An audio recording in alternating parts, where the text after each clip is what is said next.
KPM சேனலுக்கு வணக்கம். இன்னைக்கு பார்க்க போகிற திரைவசனம் வாழை.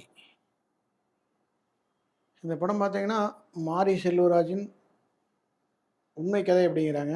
அவர் வந்து டைரக்ஷன் பண்ணுறதுக்கு வரக்கு முன்னாடியே ஃபஸ்ட்டு இந்த படத்தை எடுக்கணும்னு நினச்சாராமா. ஆனால் அப்போ எடுத்திருந்தா வந்து இது ரெக்கார்டாக யாரையும் நம்மளை நம்பி வந்து ப்ரொடியூஸ் பண்ண மாட்டாங்க அப்படின்னு சொல்லி அவர் இந்த படத்தை வந்து வந்து ஒரு 4-5 படங்கள் நல்லா சக்ஸஸ் ஆனதுக்கப்புறம் இந்த படத்தை வாழை திரைப்படத்தை எடுத்திருக்காரு. இந்த படம் பார்த்தீங்கன்னா, உண்மையிலேயே வந்து மனசுக்கு ரொம்ப ஒரு கனத்த வலியை கொடுக்குது. அதாவது விவசாயிகள் எவ்வளோ கஷ்டப்படுறாங்கன்னு ஒரு பக்கம் வர, அந்த விவசாய நிலத்தில வேலை செய்ய போகிற ஆளுகள் வந்து எவ்வளோ கஷ்டப்படுறாங்க அப்படிங்கிறத பார்த்தீங்கன்னா, இது காமிச்சிருக்கேன். அந்த வாழைத்தார சுமந்து கொண்டு வந்து அந்த லோடு ஏத்துறது. அதாவது பார்த்தீங்கன்னா, ஒரு இடத்துல ஒரு ரோட்ல லாரி நிக்குதுன்னா, அது வந்து 2 கிலோ 3 கிலோ இடத்துல வாழைத்தார 3 வாழைத்தார் 2 வாழைத்தார சுமந்துட்டு கொண்டு வந்து லாரியில ஏத்தணும். அதை வைத்து கதையை மையப்படுத்தி எடுத்திருக்காங்க. ஒரு 10, 20 வருஷத்துக்கு 30 வருஷத்துக்கு முன்னாடி எப்படி நடந்தது அப்படிங்கிற விஷயத்த. ஏன்னா ஒரு மாரி சின்ன வயசுல இருந்தப்ப நடந்ததுனால தான் அந்த படம் இருக்குது. ஒரு உண்மை சம்பவம் அப்படி உண்மை கதை தான் சொல்லியிருக்காரு படத்துல. அ அது ஸ்கூலுக்கு ஸ்கூலுக்கு போயிட்டுருக்கிறப்ப அந்த சேட்டைகள், அதாவது டீச்சரை வந்து அந்த அந்த சின்ன வயசுலயே எல்லாம் பண்ற மாரியா, அந்த சேட்டைகள்லாம் பண்ற மாரியா கொண்டு வந்துருக்கப்ப, அந்த ஸ்கூலுக்கு போற டைம்ல அந்த குடும்பம்லாம் வறுமையான குடும்பமா இருக்கு. அந்த குடும்பங்கள் வந்து வருமான குடும்பத்தினால வந்து ஸ்கூலுக்கு போயிட்டு சனி, ஞாயிறுல வந்து அந்த ஸ்கூல் பசங்களையும், அதாவது ஒரு 10 வயசு 12 வயசு பசங்களையும் பார்த்தீங்கன்னா, வாழைத்தார் சுமக்கிறதுக்கு கூட்டிட்டு போவாங்க. அதுதான் அந்த கதை. அந்த வாழைத்தார் சுமக்க போறதுக்கு முடியாதவங்க பையன் மொரண்டு அழுகுவான்.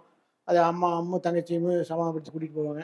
ஏற்கனவே அவங்க அப்பா வந்து ஒரு கம்யூனிஸ்ட் கட்சியிலிருந்து நம்ம இதா இருந்து இறந்துருவாரு. ஒரு அக்காவும் அந்த பையன் மட்டும் தான் இருப்பாங்க. அவங்க தான் அந்த சின்ன பையன் தான் ஹீரோயின். அவர் தான் வந்து மாரி செல்வராஜ்ன்னு வச்சுக்கங்களேன். அப்படி போயிட்டுருக்கு. இப்போ ஸ்கூல்ல ஆண்டு விழா வர பார்த்தீங்கன்னா, அதில வந்து ஃபங்ஷனுக்கு வந்து டான்ஸ் இந்த பையன் சேர்ந்துக்குவாப்புல. அதுக்கு வந்து பெர்ஃபார்மன்ஸ் அதாவது ட்ரெய்னிங் எடுக்கிறதுனால வந்து சனிக்கிழமை போகும்போதே வீட்ல அம்மாட்ட சொல்லுவாப்புல. அவங்க அம்மா ஒத்துக்க மாட்டாங்க. எதுக்கும் அம்மாவுக்கு உடம்பு சரியில்லாம இருக்கு. ஒத்துக்க மாட்டாங்க. இப்போ லாரியில ஏறுனதுக்கு அவங்க அக்காட்ட சொல்லிட்டு, எங்க அக்கா சரி போன்னு தாட்டி விட்டுருவாப்புல. வந்து காலையில சாப்பிடாம இருப்பாப்புல. ஸ்கூலுக்கு போய் அந்த டான்ஸ் பெர்ஃபார்ம்லாம் பண்ணிட்டு வரையில பார்த்தீங்கன்னா, சாயந்தரம் ஒரு 3 மணி ஆயிரும். அப்போ பார்த்தீங்கன்னா பசிக்கு. காலையில சாப்பிடல, மதியம் சாப்பிடல. அப்படிங்கள வாழைத்தோப்புக்குள்ள போயிட்டுருக்கல ஒரு வாழை மரத்த சாய்ச்சு வாழைப்பழம் சாப்பிட்டுருப்பா. அப்போ வந்து அந்த வாழைத்தோட்டத்துக்காரர் வந்து அவன வந்து அந்த வாழை மட்டையில அடின்னு அடிச்சிருவாரு. அந்த அடி தாங்கிட்டுமு அ பசியோட வீட்டுக்கு ஓடுவேன். ஏன்னா அம்மாட்ட வந்து வாழைக்காய் வெட்ட சமைக்கிறதுக்கு போறேன்னு சொல்லிட்டு, அக்காட்ட சொல்லிட்டு ஸ்கூலுக்கு போயிருப்பாப்புல. அப்ப இடையில போய் சாப்பிட முடியாது. அப்ப அம்மாவுக்கு தெரியாது. வீட்டுக்கு பின்னாடியே அவங்க அம்மாவுக்கு தெரியாது சாப்பிட்டுருக்கலாம். அவங்க அம்மா பார்த்துருவாங்க. ஏன்டா போகலின்னு சொல்லயில, இது மாரி நான் ஸ்கூல்ல வந்து டான்ஸ் ப்ரோக்ராம் அதுக்கு போயிட்டேன். அதனால அக்காட்ட சொல்லிட்டு காய் வெட்ட போனா, அவங்க அம்மா அடிச்சுருவாங்க. இவன் வுட்டுட்டு ஓடிருவான். ஓடி அந்த பசி மயக்கத்தில ஒரு ஆத்தோரத்தில விழுந்து நைட்டு பூரா தூங்கிட்டு அடுத்த நாள் காலையில எந்திரிச்சு வருவா. வரையில பார்த்தீங்கன்னா, ஊர் பூரா ஒரு ஆம்புலன்ஸ் இருக்கு. ஒரே பரபரப்பா இருக்கு.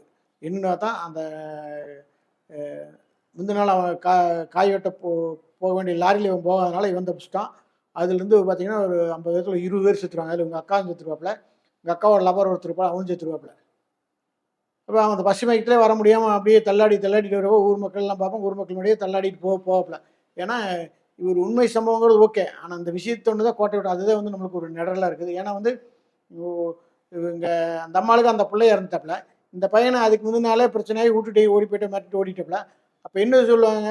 ஊர்க்காரர்ட்ட இது மாரி வந்து அவன அடிச்சு எங்கேயோ போய்ட்டான் ஆளக்காணும் கக்கா இருந்துச்சு. அவன ஆராய்ச்சி பார்த்து கூப்பிட்டான்னு சொல்லுவாங்க. ஆனா, அதெல்லாம் இல்லாமயே அந்த ஊருக்குள்ள ஒரே பரபரப்பா இருக்கு. எல்லாம் அழுதுட்டு இருப்பாங்க. இவங்க வீட்ல அழுதுட்டுருப்பாங்க. இவன் வந்து பையன் நடந்து அழுதுட்டு அப்படியே பசி மயக்கத்துல வருவாப்புல. எல்லாம் நின்னுட்டு போய் யாரும் அவன கண்டுக்க மாட்டாங்க. எங்க அக்கா இறந்திருக்கு. அந்த அந்த பசி மயக்கத்த தாங்க முடியாம அந்த வீட்டுக்கு பின்னாடி அப்பவும் போய் பார்த்தீங்கன்னா, பசிக்கு தான் வீட்டுக்கு முன்னாடி எங்க அம்மா ஆரியத்துல போய் சாப்பாடு ஹோட்டல்ல போட்டு சாப்பிட இல்லாச்சுன்னா, எங்க அம்மாவுக்கு வந்து இந்த இறந்து போனதுக்கு ஏதோ உதவி தரக்கா ரேஷன் கார்டு வேணும் எடுத்தாங்க. எங்க அம்மா எடுக்கிற ரேஷன் கார்டுக்குள்ள வர எல்லாத்தையும் கதை நிக்கல. சாப்பிட்டுருப்பேன். இந்த அம்மா அந்த ஆதங்கத்துல ஐயோ! அப்படின்னு சொல்லி அவன பேச கூப்பிட எல்லாத்தையும் அவன் வந்து மடி அம்மா நம்ம அடிக்க வரோம்ன்னு சொல்லி மடி ஓடிருவான். அந்த இடத்துல பார்த்தீங்கன்னா, உண்மையிலேயே ரொம்ப ஒரு இதா இருக்கு. அப்ப அந்த இது போடுறது அந்த கடைசியில அந்த இறந்து போன நிலையில அடக்கமடையில பார்த்தீங்கன்னா, ஒரு பாட்டு ஒரு கடைசி பாட்டு. உண்மையிலேயே அந்த தியேட்டர்ல நம்பும்போதே உண்மையிலேயே யாருமே இப்ப பார்க்க மனச கனத்தோட யாருமே அதாவது ஒரு குண்டூசிக்குள்ள கூட சத்தம் அந்த அளவுக்கு பார்த்தீங்கன்னா, தியேட்டர்ல அவ்வளோ அமைதியா இருந்தாங்க. அவ்வளோ ஒரு இதுனா வரைக்கும் பார்த்தீங்கன்னா, ஒரு ப்ரெஸ் ஷோல இது மாரியா பத்திரிக்கையாளருக்காக போட்ட ஷோல வந்து இவ்வளோ அமைதியா கடைசி பார்த்தது வந்து அ இதா நல்லா ரொம்ப சோகத்தோட தான் அந்த அளவுக்கு படத்த வந்து ஒரு பெரிய நடிகர்லாம் இல்லாம, ஒரு சின்ன பையன வச்சு, ஒரு சின்ன நடிகர்லாம் வச்சு படம் வந்து அவ்வளோ அருமையா எடுத்திருக்க மாரி செல்வராஜ். உண்மையிலேயே படம் வந்து பாராட்ட வேண்டிய விஷயம். இந்த படத்த போய் திரையரங்குல பாருங்க. உண்மையிலேயே நம்ப ஒரு அதாவது நம்ம வந்து இப்போ வந்து எத்தனையோ பொருளாதாரம் முன்னேறிச்சு எப்படி இருக்கிறோம் அப்படிங்கிற ஒரு 40 வருஷத்துக்கு முன்னாடி எப்படி இருந்தது கிராமத்தில நம்மள கிராமத்தில கூட்டிட்டு நம்ம கிராமத்தில எப்படி இருந்தோம், அந்த சூழ்நிலைக்கு கூட்டிட்டு போன மாரியே அந்த இந்த வாழை படம். இந்த படத்த நீங்க போய் திரையரங்குல பாருங்க. உண்மையிலே ரொம்ப நல்லாயிருக்கு. நன்றி, வணக்கம்.